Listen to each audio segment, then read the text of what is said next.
दादा जाऊच शकत नाही, दादांचा मृत्यू होऊच शकत नाही, हे खोटं आहे, साफ खोटं आहे, ही अफवा आहे.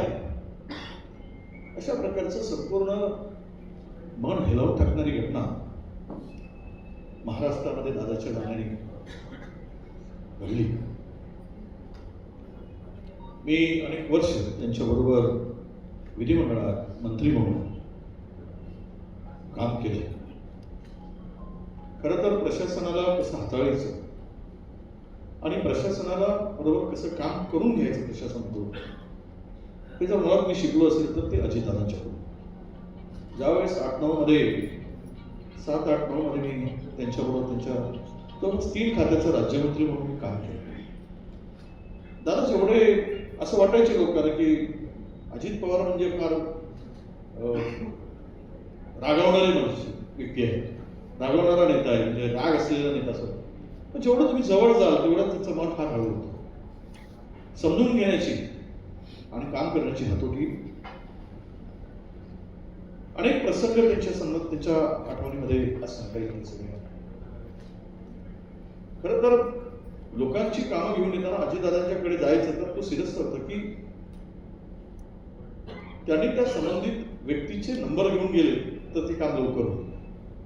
मग ती कुसबुस त्यांच्या दालनामध्ये व्हायची की तू त्या व्यक्तीला जर फोन करायचा असेल तर नंबर आपल्याकडे असला पाहिजे, आणि तो नंबर असला की दादा सांगायचे लगेच की हा नंबर मिळव आणि त्याचं काम करा.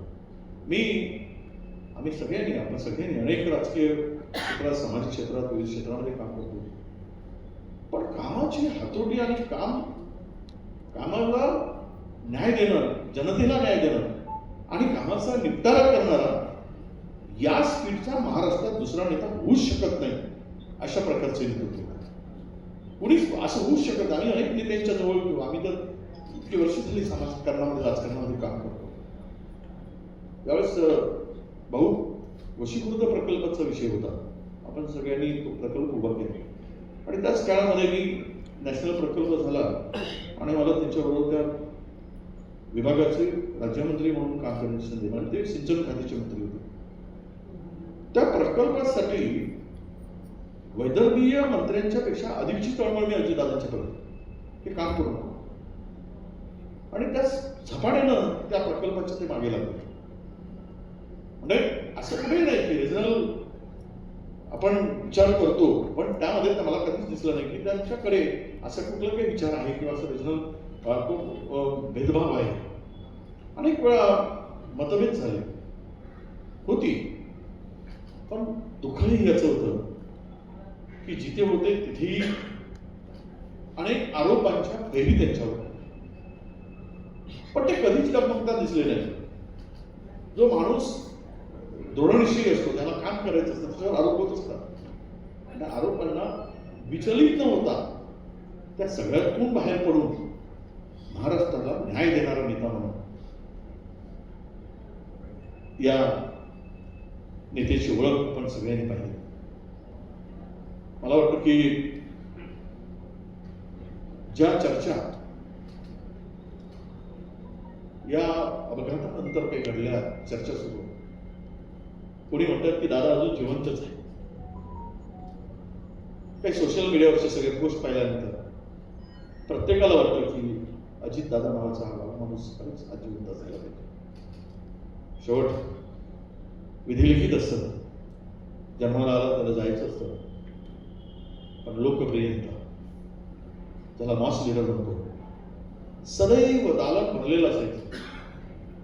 7 वाजता असलं तरी अजितदादांच्या दालनातली गर्दी त्यांच्या लोकप्रियतेची साक्ष देणारी पाहिजे. म्हणजे आणि सामान्यातला माणूस, सामान्य माणूस, म्हणजे मी अनेक त्यांच्यावर काम करत, गरीबातला गरीब माणूस गेला तरी त्याचं काम तेवढ्याच तळमळीने करणारा नेता.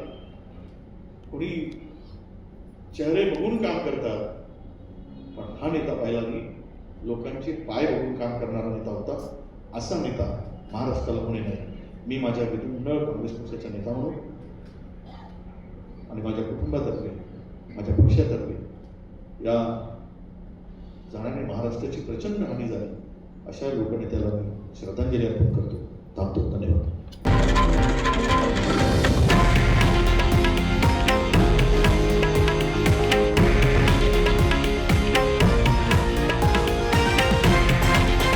हे आहे देशातील नंबर 1 न्यूज नेटवर्क आणि आपण पाहत आहात TV9 मराठी, एकमेव.